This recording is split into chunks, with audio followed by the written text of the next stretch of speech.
दोस्तों स्वागत है आपका परीक्षा खबरी में। आज है 23 मार्च 2021। पहले की भांति परीक्षा खबरी को करंट अफेयर्स तक सीमित रखेंगे।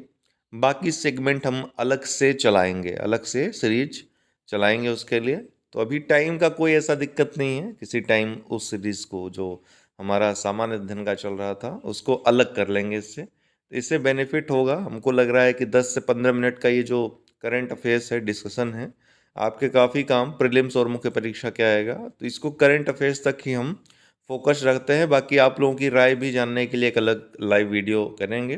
कमेंट बॉक्स में भी आप लोग फीडबैक अपना दे सकते हैं।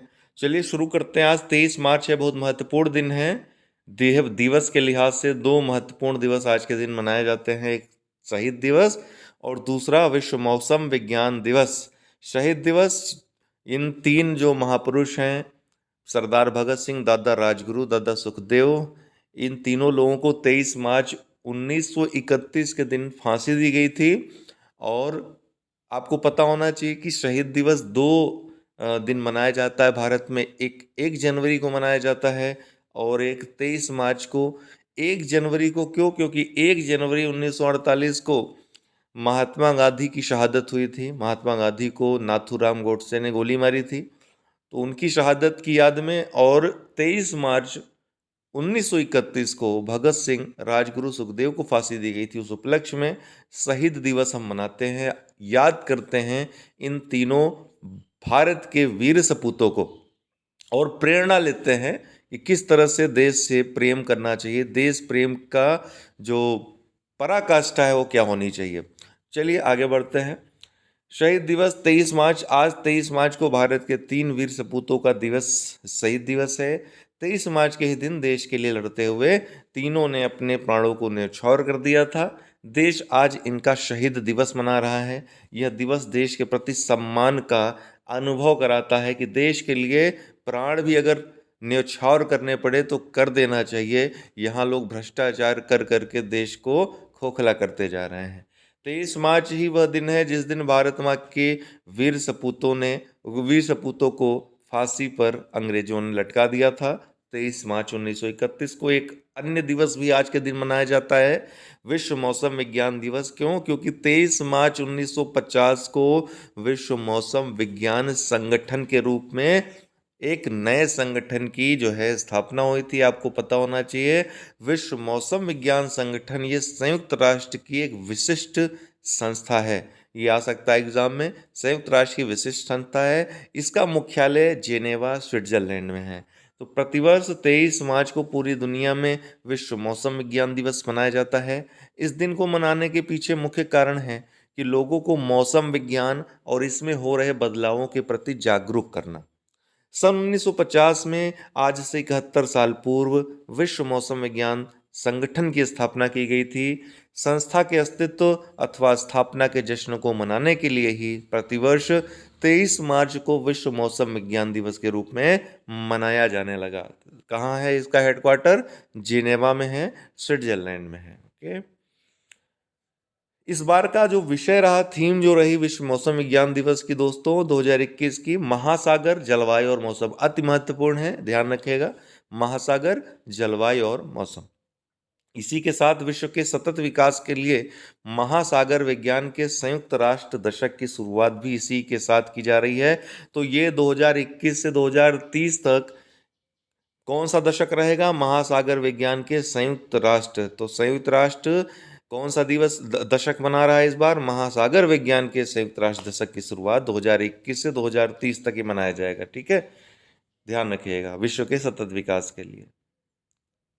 आपको पता होना चाहिए कि ये जो हमारा एसडीजी गोल है, जो 17 लक्ष्य हैं, उसमें 14वें नंबर पे महासागरीय और सागरी संसाधनों की सुरक्षा और संरक्षा आती है।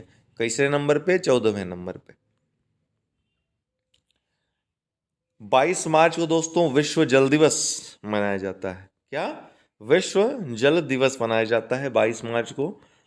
इस बार की जो थीम रही, ध्यान रखिएगा, वैल्यूइंग वाटर, अर्थात जल की उपयोगिता या जल का महत्व, इस बार की थीम है 22 मार्च 2021 को जो मनाया गया। 1993 से हर साल विश्व जल दिवस 22 मार्च को मनाया जाता है। मैंने आपको बताया था कि 1992 में जो रियो डी जेनेरियो में पर्यावरण और विकास पर संयुक्त राष्ट्र का सम्मेलन हुआ था, शिखर सम्मेलन हुआ था, जिसको पृथ्वी शिखर सम्मेलन के नाम से भी, वसुंधरा शिखर सम्मेलन के नाम से भी कभी कभी पूछा जाता है, जानते हैं। तो संयुक्त राष्ट्र ने ही विश्व जल दिवस मनाने का प्रस्ताव पारित किया था और 1993 अर्थात इसके अगले वर्ष से ही ये मनाया जाने लगा। जल संरक्षण पर केंद्रित ये दिवस मनाया जाता है। अब आप लोगों से मैं पूछना चाहता हूँ, कमेंट बॉक्स में कमेंट करके बताइएगा कि एसडीजी जो सतत विकास लक्ष्य, जो 17 लक्ष्य रखे गए हैं, उनमें कौन से नंबर पे जल संरक्षण की बात आती है, जल संसाधनों की संरक्षण की बात आती है। ऑप्शन केवल 2 दे रहा हूं, 6 या 8। ठीक है, तो ये सब आपको पता होना चाहिए अगर मुख्य परीक्षा लिख रहे हैं उसके लिए भी। जब हम आंसर राइटिंग कराएंगे तो आपको बताएंगे किस तरह से मुख्य परीक्षा के लिए महत्वपूर्ण है एसडीजी लक्ष्यों के बारे में जानना। 17 है। कुछ स्मार्ट फैक्ट्स भी हैं इस विषय में। पहला, जल के विषय में 2013 में जल क्षेत्र में सहयोग का अंतर्राष्ट्रीय दिवस संयुक्त राष्ट्र के द्वारा घोषित किया गया था। सतत विकास के लिए जल पर अंतर्राष्ट्रीय कार्रवाई दशक कब से कब मनाया जा रहा है, पूछ सकता है। 2018 से 28 तक यूनाइटेड नेशंस के द्वारा। अभी जो हमने प्रश्न पूछा, हालांकि अब उसका कोई मतलब नहीं रहेगा क्योंकि यहाँ पे बता दिया है। सतत विकास लक्ष्य 6, नंबर 6 में 2030 तक सभी के लिए जल और स्वच्छता को रखा गया है एक लक्ष्य के रूप में। तो ये 17 लक्ष्य आप कुल मिला के तैयार कर लीजिए, है ना। जब भी आप कोई प्रश्न लिखेंगे, आंसर राइटिंग करेंगे, तो कहीं ना कहीं आपको इसकी जरूरत पड़ जाएगी। संघाई सहयोग संगठन पैबी एंटी टेरर 2021 अभ्यास आयोजित करेगा। भारत, पाकिस्तान, चाइना, हाल ही में काफ़ी तनाव रहा पिछले दिनों, खासकर भारत और चाइना के मध्य। तो भारत, पाकिस्तान और चीन और शंघाई सहयोग संगठन के जो अन्य सदस्य देश हैं इस साल एक संयुक्त आतंकवाद विरोधी अभ्यास में हिस्सा लेंगे। क्या नाम है? पैबी एंटी टेरर 2021 अभ्यास उसका नाम है। शंघाई सहयोग संगठन एक क्षेत्रीय संगठन है। इसका मुख्यालय बीजिंग, चाइना में है। 2001 में इसकी स्थापना हुई थी। चाइना, रसिया, भारत पाकिस्तान अभी हाल ही में 2017 में जुड़े हैं। इसके पहले 6 प्रमुख देश इसमें थे, चाइना, रसिया, उज्बेकिस्तान, किर्गिस्तान, तजाकिस्तान और अजरबैजान। ये कुल 8 सदस्य इसके देश हैं। अमेरिका ओमान की खाड़ी में अरब सागर में ग्रुप अरेबियन सी वारफेयर एक्सरसाइज आयोजित करेगा। कौन? अमेरिका। कहाँ पर? ओमान की खाड़ी में, जो कि अरब सागर में स्थित है, वहाँ पर ग्रुप अरेबियन सी वारफेयर एक्सरसाइज आयोजित करेगा। तो अमेरिकी नौसेना ने 21 मार्च 2021 को कहा कि वह क्षेत्र में ईरान के परमाणु कार्यक्रम पर तनाव के बीच बेल्जियम, फ्रांस और जापान के साथ एक प्रमुख नौसैनिक अभ्यास आयोजित करेगी। इसका क्या नाम रहेगा? ग्रुप अरेबियन सी वारफेयर एक्सरसाइज। किसके साथ? बेल्जियम, फ्रांस और जापान के साथ। बंग बंधु शेख मुजीबुर रहमान को गांधी शांति पुरस्कार 2020 से सम्मानित किया गया है। महत्वपूर्ण एक फैक्ट है, संस्कृति मंत्रालय ने कहा है कि भारत सरकार ने बंग बंधु शेख मुजीबुर रहमान को वर्ष 2020 के लिए गांधी शांति पुरस्कार से सम्मानित किया है। वर्ष 2019 के लिए शांति पुरस्कार ओमान के दिवंगत सुल्तान कबूस बिन सैद अल सैद को प्रदान किया गया। तो 2019-2020 दोनों ध्यान रखिएगा, दोनों पूछ सकता है यूपीपीसीएस में। तो 2019 किसको? जो ओमान के दिवंगत सुल्तान कबूस बिन सैद अल सैद को 2020 के लिए बंग बंधु शेख मुजीबुर रहमान को ये प्रदान किया गया। भारतीय निशानेबाज यशस्विनी देसवाल ने ISSF विश्व कप में स्वर्ण पदक जीता। तो यशस्विनी देसवाल क्या हैं? ये भारतीय निशानेबाज हैं, इन्होंने स्वर्ण पदक जीता है विश्व कप में।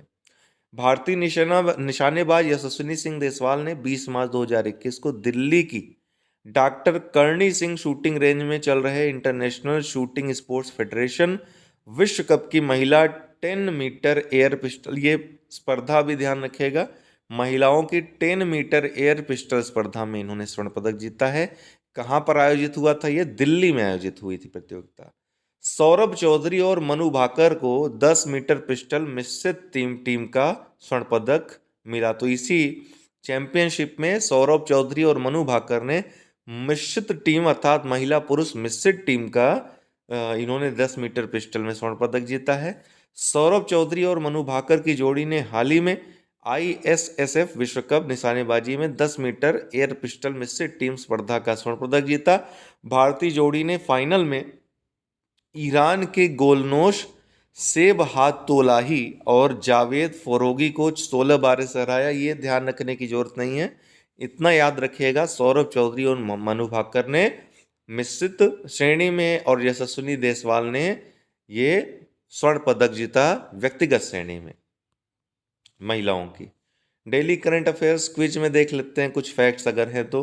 भारत ने हाल ही में किस देश के साथ एक आर्टिफिशियल इंटेलिजेंस अनुसंधान और विकास पहल शुरू की है? अमेरिका के साथ। सीधा प्रश्न है, इसी तरह से प्रश्न आएगा। Indo US science and technology forum ने विज्ञान और प्रौद्योगिकी सचिव विभाग की उपस्थिति में यूएस इंडिया आर्टिफिशियल इंटेलिजेंस पहल लॉन्च की, USIAI।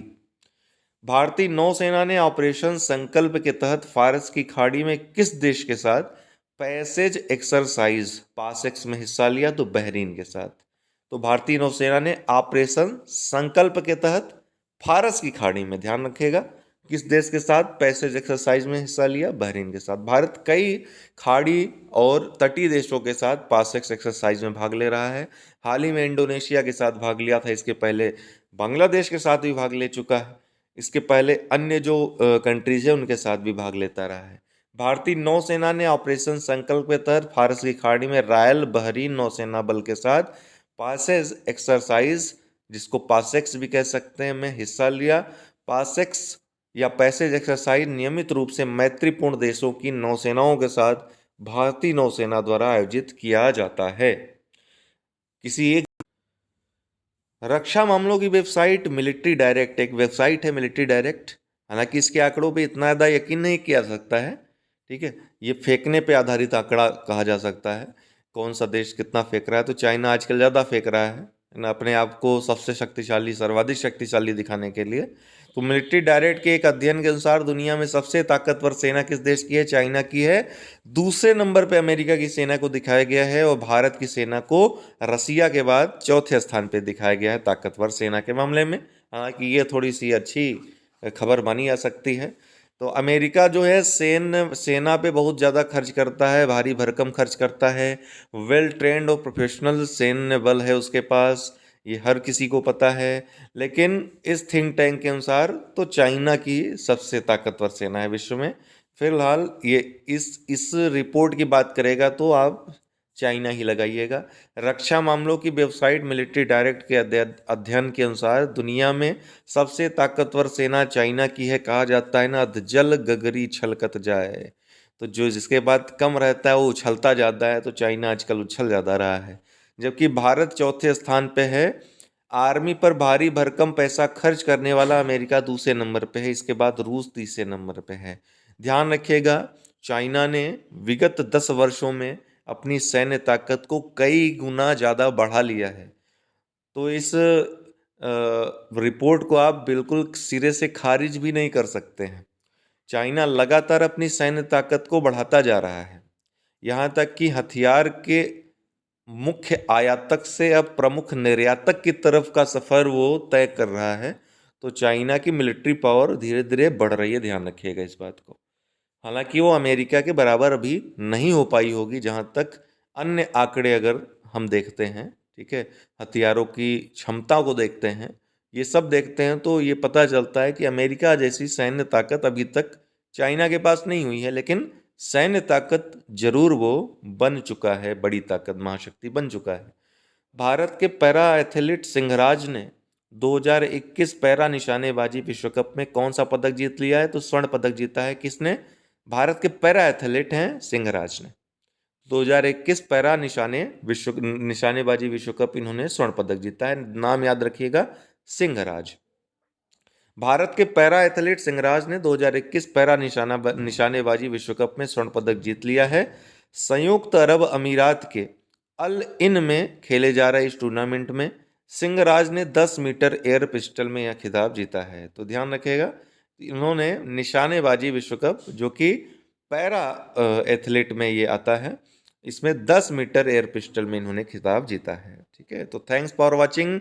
आप लोगों को विभिन्न कोर्सेज जो हमारे यहाँ चल रहे हैं यूपी पीसीएस प्रीलिम्स के मुख्य परीक्षा में अवश्य आप, जो कि ज़्यादा समय रहेगा नहीं प्रीलिम्स के बाद, तो अभी से जुड़ जाएं। उत्तर लेखन का अच्छा प्रोग्राम चल रहा है, कल एक वीडियो भी आई थी, डेमो वीडियो, आप उसको देख सकते हैं। टेस्ट सीरीज चल रही है, बहुत ही बेहतरीन टेस्ट सीरीज आप लोगों के लिए बनी है। कम से कम टेस्ट सीरीज आप लोग अवश्य ज्वाइन कर लें। बाकी जो हमारे ग्रुप में चीज़ें प्रोवाइड कराई जा रही हैं वो टू द पॉइंट हैं, उससे ज़्यादा पढ़ना नहीं है, उतना पढ़कर सिलेक्शन हो जाएगा तो इजी आपके लिए पड़ जाएगा। बाकी अन्य सोर्सेज हम बता देंगे अन्य वीडियो में, अगर आप घर पे पढ़ाई करना चाहते हैं, स्वाध्याय करना चाहते हैं तो भी ठीक है। टेस्ट सीरीज में कभी भी आप भाग ले सकते हैं। कॉन्टैक्ट नंबर दिया हुआ है, व्हाट्सअप नंबर भी यही है 9453775039। और समाजशास्त्र और पब्लिक एडमिनिस्ट्रेशन की क्लासेस ये हमारे यहाँ चल रही हैं। अगर आप लोग वैकल्पिक विषय के रूप में इसको रखना चाहते हैं, एक विश्लेषण वीडियो वैकल्पिक विषय पे मैं ज़रूर आज किसी समय अपलोड करूँगा, आप लोग ज़रूर देख लीजिएगा। तो अगर आप लेना चाहते हैं तो उन दोनों में से एक विषय ले सकते हैं, जुड़ सकते हैं हमारे साथ तैयारी के लिए। बहुत बहुत धन्यवाद। फीडबैक आप लोगों का बहुत ज़रूर चाहूँगा, और लाइक ज़रूर करें, लाइक बटन दबाएं। केवल ऐसे ही देखकर वीडियो न चले जाएं, और ज़्यादा से ज़्यादा लोगों को जोड़ें हमसे, ताकि ज़्यादा से ज़्यादा लोग लाभ ले सकें। बहुत बहुत धन्यवाद।